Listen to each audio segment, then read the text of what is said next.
My name is Ronald the Run Court. I am a voodoo initiate.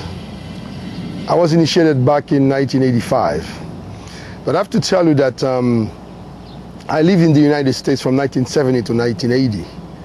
And in 1980, I decided to go back home after I had a vision. I remember I was in an apartment in New York, and it's kind of, I saw, someone or something or somebody telling me that I should go back home. And then I decided to go back home. I went to my family's estate, and there I had another dream. Someone came to me and said, from now on, you're going to be called Abuja. I went to my mother and I told her about it, and she was really surprised. And it was then I learned that my great-grandfather's name was Abuja. So I took this name since 1980, and it has been my name since then. So I went all over Haiti. I did a lot of research, and finally I ended up in a region of Haiti called the Artibonite. I went to three major and basic what we call lacus, which are places where people worship. I went to Souvenance. In Souvenance, they do have the Dahomey rituals. I went to Sukri for the Congo rituals, and to Bajo for the Nago, which is the remaining of the Yoruba culture that we have inherited from Nigeria. So since then, I went all over the island, and I followed the ritual there. I learned how to sing, I learned how to dance, I learned how to play the drum, and I learned how to share my happiness, my sadness, my love, and my hate with all those people. And finally, in 1985, I was initiated as a hunga, which is like a rank for a priest. And in 1991, at Sukri, I became the emperor, which is a rank. I am one of the person who is responsible for that place. And my rank gives me the opportunity and the right to speak for the Congo ritual, for the Haitian voodoo also. And I am here in New Orleans now to share this experience with the people of New Orleans, with the lost brothers and the lost cousins that we have here. Christopher Columbus landed on the New World in 1492, and exactly he landed on the shore of the island of Haiti on December 6th, 1492. It took the Spanish less than 10 years to exterminate the whole native population, which consisted in Tainos and Arawaks. So around the year 1503, there was a priest, an abbot called Bartolome of Las Casas. This guy came up with the brilliant idea to bring black slaves, because he posed himself as the defender of the so-called Indians. So he said, okay, let's bring black folks from Africa. These guys are used to hard labor. Maybe they will be able to do a better job here, since the natives were not used to that kind of labor. So in 1503, the first black slaves landed on the shore of the island of Haiti. And they were brought by the Spanish. You know that Spain is very close to the northern part of Africa. So they brought slaves from that part, basically the wall of tribes. And I have to tell you that when the slaves arrived, the first idea was to bring these people and to work the land. And also, they believed that these people were not human beings, since they were not Catholics. Because the purpose of Columbus' trip was to acquire land for God and the Queen. So therefore, everything that lived on these lands had to become Catholic, otherwise they were not considered as human beings. And we know that at that time in Europe, you had something called the Inquisition. And the Inquisition was the supreme, it was the supreme decision. If you were not Catholic, and if you didn't follow the rules, then they have the right to burn you, declare that you're a sorcerer and to burn you. So these black folks that were brought as slaves had to choose between two things, the whip or the cross. So a lot of them chose the cross because they wanted to stay and remain alive. But those who didn't want to choose the cross had to flew to the mountain. They fled to the mountain, and there they remained free. So, but on the plantations, something happened. It's like those black folks kept on worshiping what they believed in, but the master didn't want them to do that. So if they were caught doing these things, sometimes they could burn them, kill them, or cut them into pieces, or pour syrup on their head, bury them and let ants eat their head. So they could do a lot of things to these people. So therefore, at night they kept on worshiping, but whenever the master comes around, they had to switch into Catholic chantings. So this phenomena that occurred is called syncretism. And this is why today in the Haitian Vodou we see, images of Catholic saints and Catholic symbols being part of Vodou. The first generations of slaves did it in order to survive. The second one maybe did it because they also wanted to survive. But the third one started to do it because they were used to it. It became a custom. And the fourth generation started to believe that maybe that saint was really the Loa, which is the energy that they were worshipping. And the fifth generation, finally, that image became really a Loa. So this is how that image, or these images, they were brought into the worship of Vodou in Haiti. It's not that, that's why like the Black Madonna in Haiti is known as a specific, energy, as a specific Loa. I'm using the word Loa because even then, when they were, converting these slaves into Catholicism, they made them believe that whatever they were worshipping was, a rebelled angel chased from the paradise by God. And they were negative things that they had within themselves. And that belief remained, and that idea remained until today. Some people still believe that, they are worshiping the devil, that Vodou is devil worship. And we have seen this thing being brought alive by a lot of Hollywood movie makers who are seeking sensationalism in their movies just to please the public. And that's why Vodou became really, symbolized by a question of pins and dolls, by, killing people at distance. But these things do exist, but we have inherited them from Europe. Which countries in this world is more, has more superstition than England or France? So we have inherited that from Europe. That's the superstitious part of Vodou.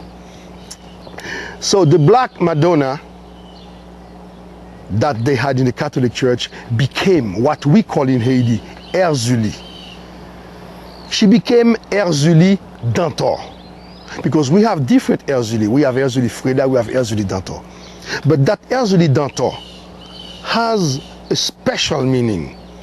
She is the mother who gives love. But also she is the mother who is jealous. And her jealousy can bring her to commit a lot of bad actions. Like, she is so protective. It's like a mother that is so protective that she wouldn't hesitate to kill, or she wouldn't hesitate to hurt someone to protect her children. So this is what the Black Madonna has become. And we find the Black Madonna in rituals. Basically, the basic ritual is the Congo ritual, where she is called Mambo Ina. the mother of the Congo. You see, and the Congo use a lot of magic in the ritual. But we have another Madonna, which is not the Black Madonna, in the Rada ritual, in the Dahomey ritual, which is called Erzuli Freda. She's different. Something also the Madonna, the Black Madonna uses, she uses perfume. Because she likes to be pretty, to please, everybody. And some... Does she ever use roses? The scent of roses? You see, we Vodouist people are so poor, and we don't have a lot of roses in Haiti. Maybe that's why, we're not seeing roses being put, on the altar for the Black Madonna. But I wonder why she wouldn't be using that, since flowers is really part of, our rituals. And because we do respect nature a lot. And something else also, I think that now, if we comes to what we call the rituals of sacrifice, the Black Madonna, the animal that is usually sacrificed for the Black Madonna is a pig. A pig. Now, there is something interesting about that question of a pig. You see, in 1791, there is a voodoo priest called Bookman. He started to unify many slaves and many Maroons, because the slaves who went to the mountain was called the Maroon slave, behind him. And he started to have a speech telling them that, it is the white man God. It is the white God who wants them to remain slaves, but the black God wants them to be free. And that freedom, they have to fight for that freedom. So they went into a place, in the bush, and at night they sat down together and started a voodoo ceremony. And at some point, a priestess came out, pulled out a pig, and plunged the knife into the pig's neck and sacrificed the pig. And everybody took from the blood, and they drank from that blood, and they swore that they will fight for freedom until they die. But that sacrifice was conducted by a priestess who was possessed by the Black Madonna. So in a way, she started this movement of freedom. She gave like the signal for independence in our country.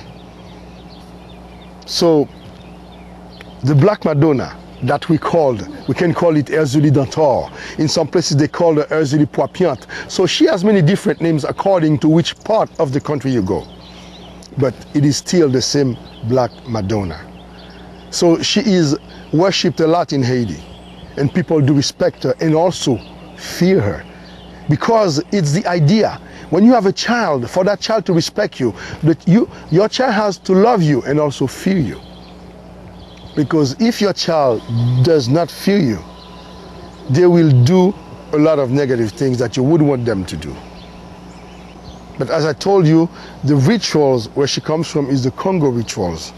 We should look for her roots there, in the Congo rituals. Maybe you should ask some people from Congo to talk about, that idea of the Black Madonna. Mamboina. We call her like that, Mamboina. And she also is the Black Madonna. The Black Madonna in Haiti is a loa. As I said, it's an energy, a loa, that people sometimes, we use a word, we say they get married to that loa. They marry the Black Madonna. It's like, they say, okay, I'm going to adopt that Black Madonna.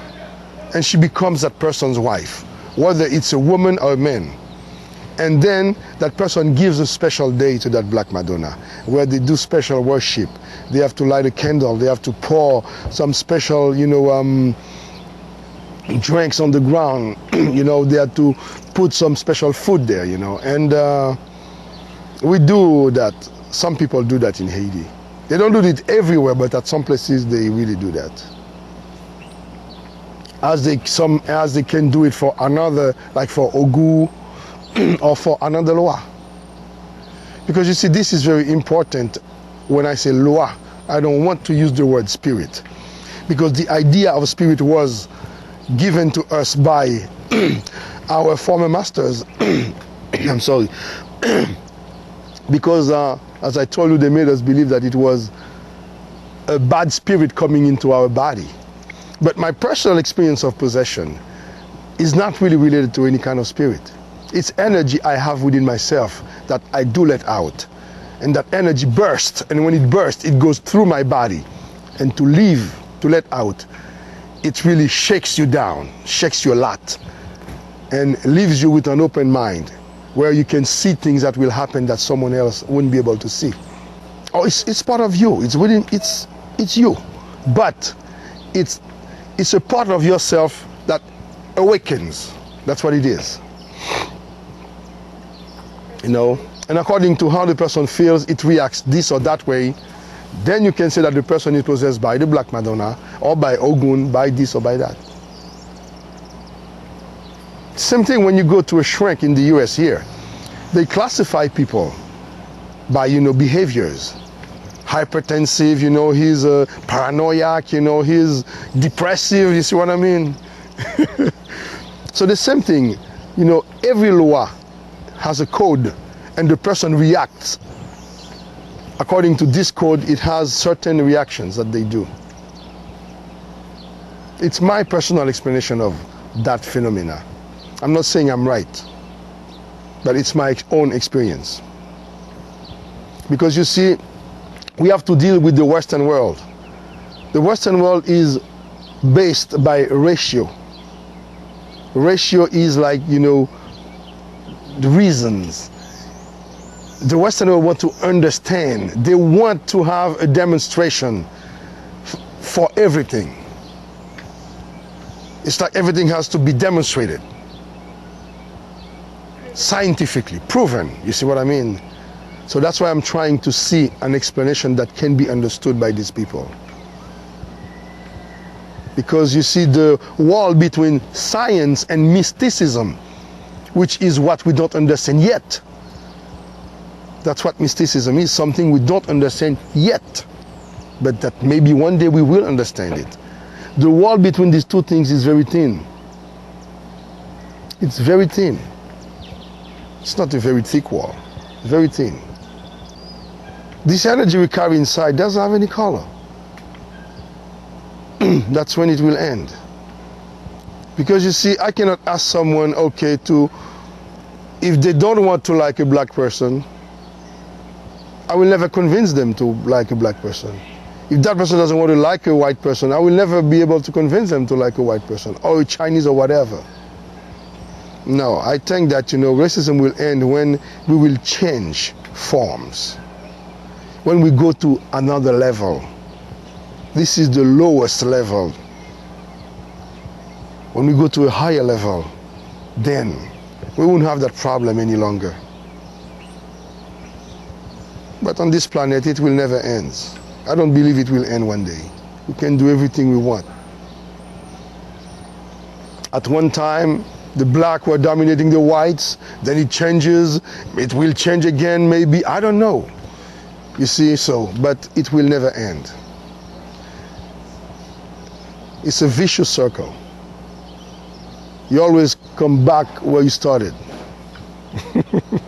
When we change forms, when we end up our passage on this planet. That's why in Vodou we believe that, after death we go underwater. And after a year and 1 day, we have a ritual where we do break that cycle. And the energy now goes to a different level. It's not exactly the same belief of, like reincarnation. That's not the point. It's a question of joining the harmony of the universe. That's what it is. We're part of it. Everybody has his own explanation and their own beliefs.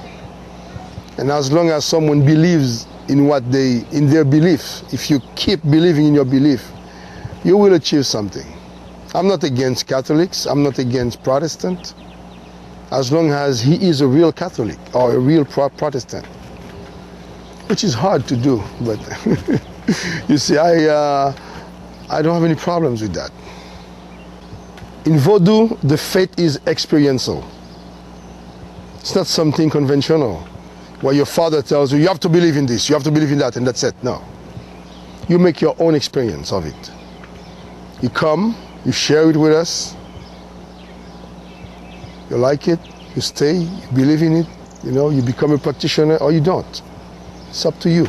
You are learning yourself. And you're learning that you have capacities that you were not even aware of. And that we are able to do miracles. And true and real miracles. Yes. Everybody has that capacity. They just don't believe in it. That's it. Faith, that's the word.